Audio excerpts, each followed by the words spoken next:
இன்னைக்கு நீங்க தெளிவான ஒரு முடிவுள்ளவர்களா வாழுங்க. நான் கஷ்டப்படுகிறேன், கர்த்தருடைய கண்களுக்கு மறைவாக இந்த கஷ்டம் கிடையாது, தேவனுடைய பார்வைக்கு மறைவாக இந்த கஷ்டம் கிடையாது.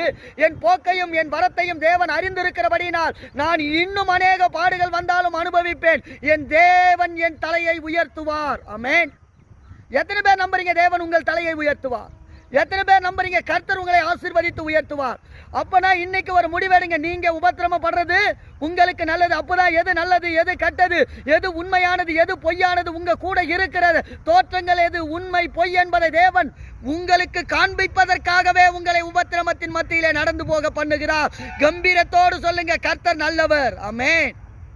தேவ பிள்ளைகளே, நீங்க உபத்திரமப்படுறது நல்லது. கர்த்தர் உங்க கூட இருக்கிறார். கர்த்தர் உங்களுக்காக யாவையும் செய்து முடித்து உங்களை ஆசீர்வாதமாய் வாழ வைக்க போகிறார். அதனாலதான் கஷ்டத்தின் பாதையிலே கர்த்தர் உங்கள் பக்கபலமாய் இருக்கிறார்.